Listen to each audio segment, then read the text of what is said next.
Hi everyone, how are you today? I'm going to record our class discussion so that you can go back to it when you want to review it. And at the same time, since we have so many class suspensions, this is, I think, the most ideal way that you can also catch up with our lessons. Alright? So please stay tuned because at the end of our discussion, there will be a QR code which you will going to scan and answer afterwards. Right? So today, we explore events management using the first volume of our workbook. And it's more on focusing on the aspects like the meaning, the scope, and management of events. So events require careful planning, whether it's a small meeting or a grand gala. An event is a unique experience crafted for a specific purpose involving five essential components: the purpose, place, the people, the time, and the resources. So the purpose drives the event, while understanding your audience helps create resonate experiences. The venues sets the stage, the timing ensures smooth flow, and the resources determine your creative possibilities. So emphasizing creativity and flexibility will also help you overcome challenges. So let's embark on this journey together to master the art of creating unforgettable events. Okay, so just to give you a brief overview, no? Again, by the end of our semester, you're going to have two outputs. In midterm, you're going to create your own online event, and by end term, you're going to create your own on-site event. So this will also be discussed during our face-to-face classes. So if you have any questions, please feel free to ask me. Right? So next is what makes an event an event. So today we explore the definition of events starting with Apex's 2005 description of events. So as he defined it,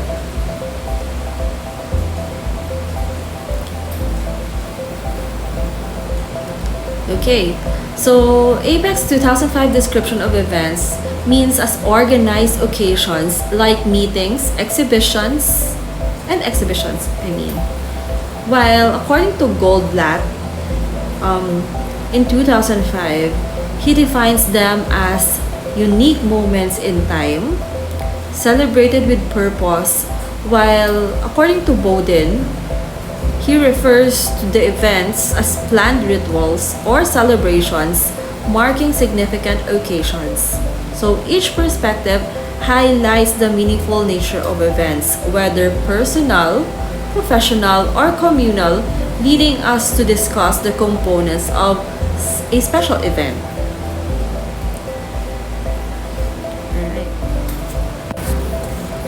So special events are actually defined by the five key elements. So again, we have here the five key elements or the five signatures of a special event. Number one is the purpose, meaning each event has a clear goal, whether to celebrate, educate, or commemorate.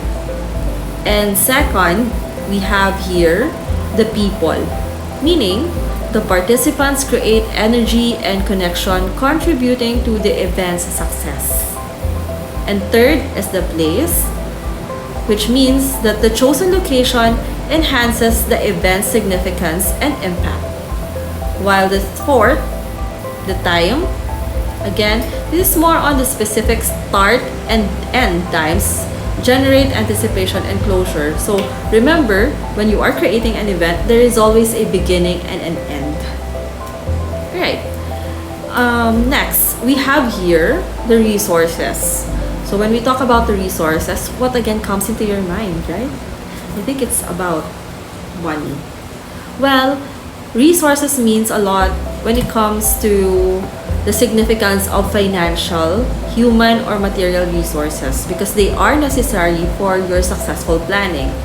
But again, as I said to my other classes, you can always start with something small, or you can even start with zero capital in events. But how? Of course, it's up to you to discover how. But you will realize that even in a small kind of event, there is, or you can actually integrate business. And again, whether you like it or not, our class would really integrate your learnings from other classes, such as in financial management or in your costing and pricing subjects before. So, yeah, please stay tuned because when you are already doing your hands-on activity, that's what you're going to, or that's what is expected from you. So again, with these 5 signatures of a special event, these elements create memorable and impactful experiences. So events occur in different contexts, so each serving unique purposes. So one is the ordinary events, which means these are events that occur every day. It happens spontaneously and require little planning. While we have here also the special events, these are planned gatherings with a specific purpose, defined by time, place, and resources. While the third, we also have here the community events, which means this is more on significant for building social bonds and celebrating shared history and culture, uniting people and strengthening ties. So, try to give an example of an ordinary event. Huh? So, what comes into your mind? Is it a birthday party? Yes, probably because it happens yearly, annually to a person's life. While in special events, what can you think? In our school setting, what do you think? Well, special events like your freshman night, for example, it can be a special event. While in community or community events, you involve your community or adopted community, such as in a barangay, for example, or in partnership with the non-government organizations. Those can be community events. So recognizing these contexts, it enhances our appreciation of the diverse roles events play in our lives. So let's try to understand these 3 contexts. So again, events are a vital aspect of life, connecting communities and shaping experiences worldwide. So they range from local festivals to major events like the Olympics, fostering social bonds and cultural appreciation. Various types of events such as school gatherings and corporate meetings serve distinct purpose and impacts, nurturing education, creativity, and community spirit. So each event, regardless of size, contributes to our collective experience. Okay, so to continue, when planning an event, it is critical to begin by asking the right questions. So first, you need to clarify the what. What is the event you're planning? This sets the foundation for everything else. You have to know your purpose by knowing your what. So next is consider the why. Understanding the purpose of the event is key to its success. Is it to celebrate, to educate, or perhaps to promote? Then you move to the who. Who is your audience? And who will be part of your team? So identifying these groups will help tailor the event to meet their needs and expectations. Next is the where and when. So the where and when are equally important. You have to choose a venue that complements the event and select a date and time that fits well with your audience's schedule. And lastly, you have the how or the how much.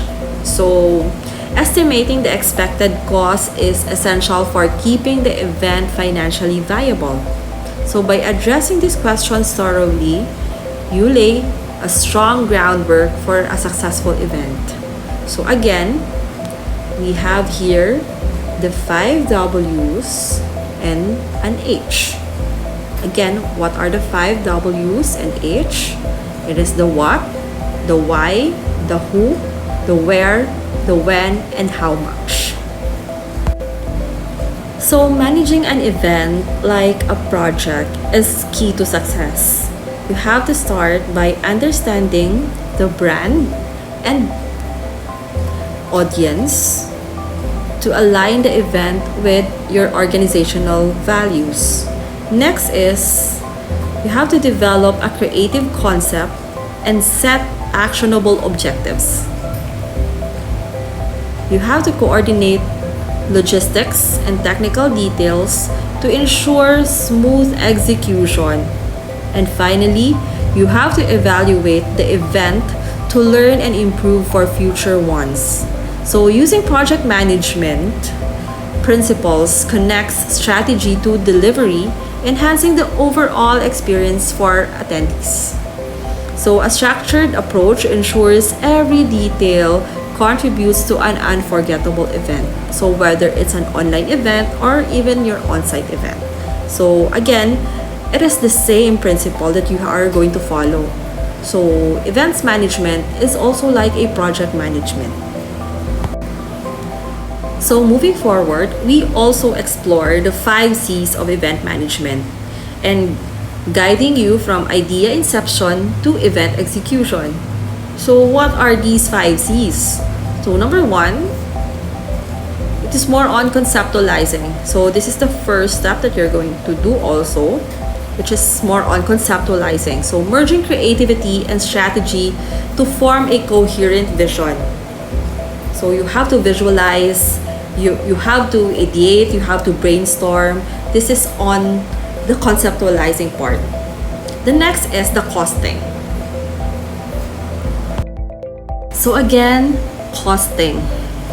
When we talk about costing, this is more on knowing your expenses and estimating your resources and aligning them with the budget. So again, I know as students, probably you're going to know or to realize where are you going to get your own resources. Well, again, it is a matter of being madiskarte and be able to realize or to know where are you going to start. And again, I believe that you can actually do it just like the other year levels who did it from scratch. Okay, so next is canvassing. When we talk about canvassing, this is more on finding suitable venues, vendors, and partners that fit your concept.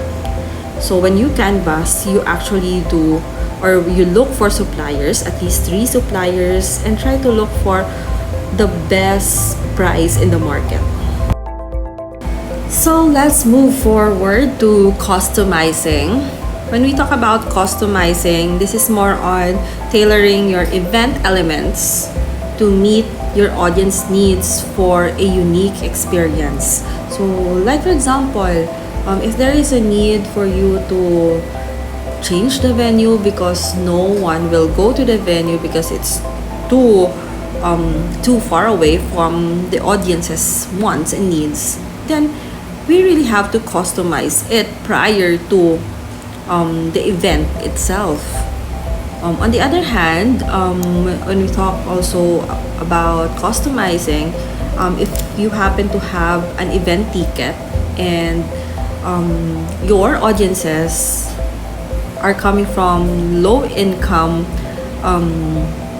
market, for example, then you don't have to price your tickets for higher prices because your audiences or your target audience are coming from the low income class. So I think that's the concept of customizing when it comes to events management. Another thing is the carrying out and control. When we talk about it, this is more on during the time that you're going to execute your plans. Executing the plan means once you already lay down the plan, the final plan, you try to manage the event. And managing it as well as implementing control means you're trying to smoothen your operation while learning future improvements, because there are times that when you are already there during the event itself, changes can be inevitable. Okay, sometimes there are changes with the program flow. There are changes when it comes to your manpower.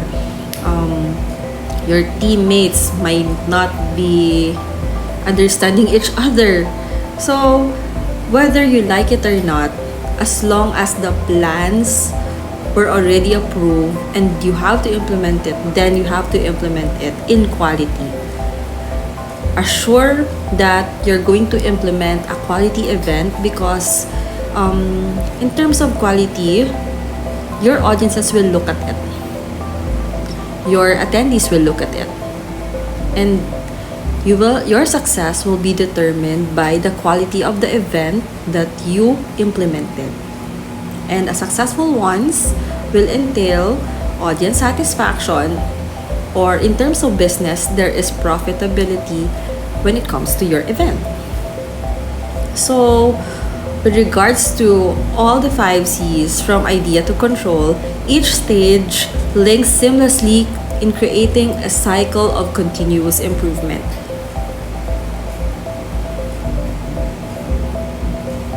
So, there. If we're going to talk about it one by one, from conceptualizing to carrying out, we have tried to, we have to put it into details.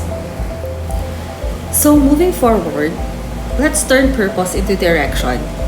When we talk about turning purpose into direction, it is actually essential in event management. So, guided by 4 key components. First is the objectives.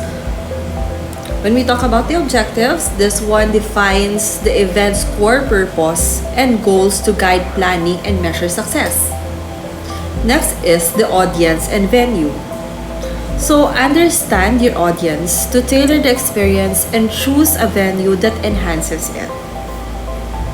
Because it sets the tone where you're going to create an environment for your audience, because that's what attracts your audience. The next is the theme and concept. So create a captivating theme to set the tone and ensure consistency throughout the event. So as much as possible, you have to know how to package the entire event so that it will click to your audience. Next is the media and channels. When you learn how to package your event, you already know how to do a marketing strategy for that certain event.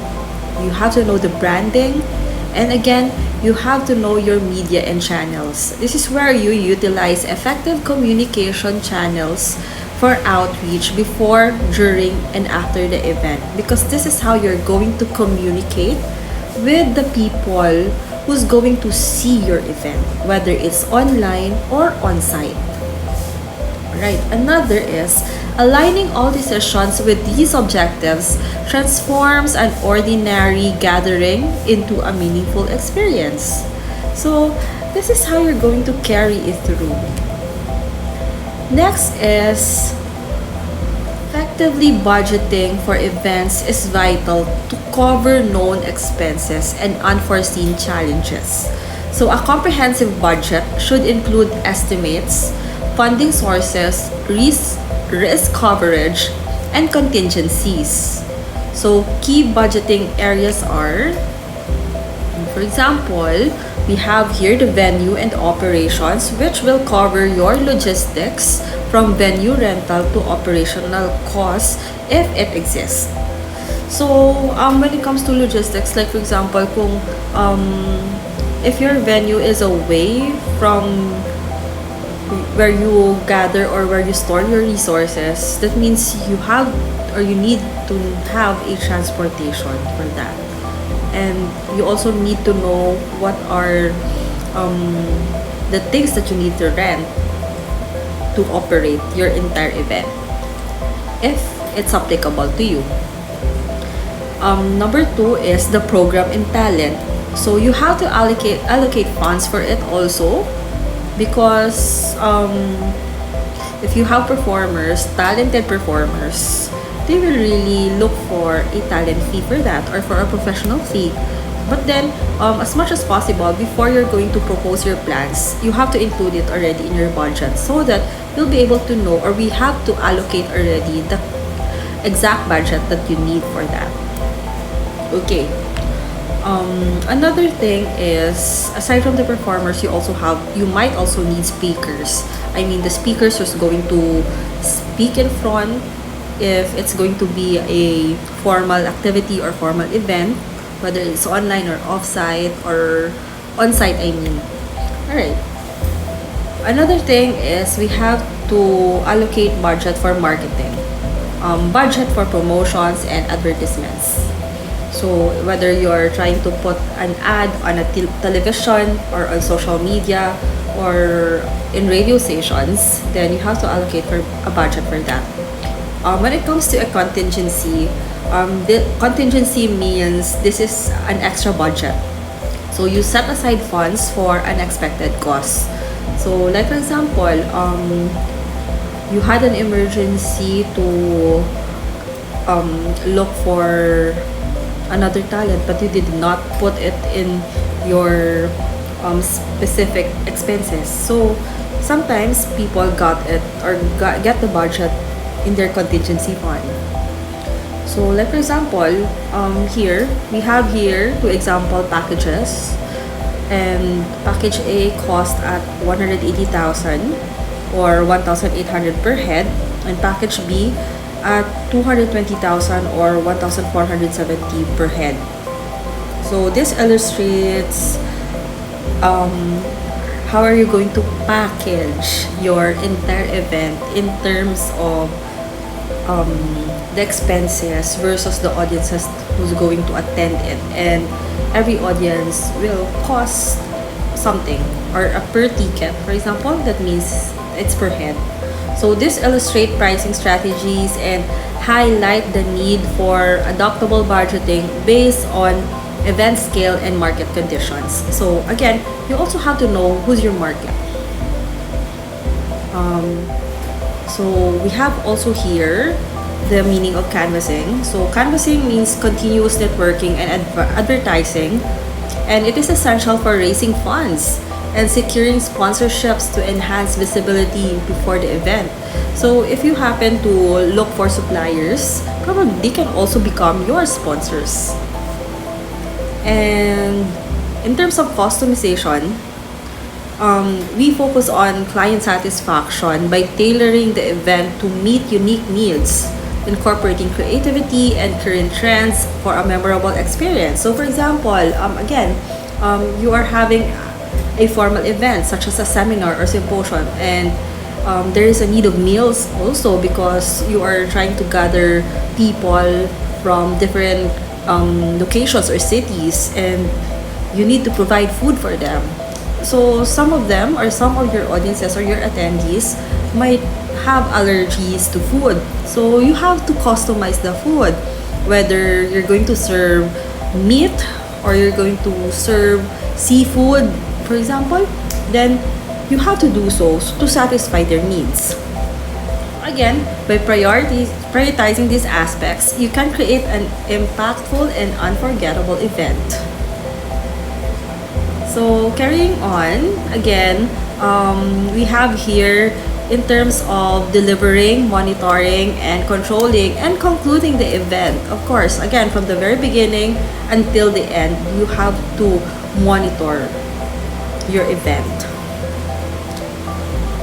So delivering, it is more on effectively execute or to effectively execute planned activities to ensure smooth operations. And monitoring means tracking resource usage and maintain quality standards throughout the event. While in terms of controlling, again, it is more on engaging in ongoing risk management to align with event objectives and address challenges as they arise. So again, if you have already done the objectives of your event, you have already the purpose, then you can actually control the event itself based on those objectives. And when it comes to concluding, always aim to fulfill the event's goals and create a memorable experience for participants. So whether you have unexpected challenges during the event, always make to a point that you fulfill your goals. What are really your objectives in terms of having that event, whether it's online or on-site? So again, success is measured by the overall management from start to finish and not just the execution. So it doesn't matter if there will be interactions or maglainay man balabuot ninyo for sure, no, it will not matter as long as the event is successful. But it might happen, and that's a challenge actually. Okay, so wrapping things up, I'm inviting you to dive into the fun. Well, it's time to check out our QR code on the screen, snap a pic, and try to scan it and jump into a quiz that you'll refresh those brain cells on the key points of what we covered earlier. So this little quiz is your secret weapon for thinking about how to sprinkle these strategies into your event management strategy or magic. So after you've aced it, spill the beans on your thoughts, and your feedback is pure gold to us. So again, thank you for watching. So if you happen to finish the video,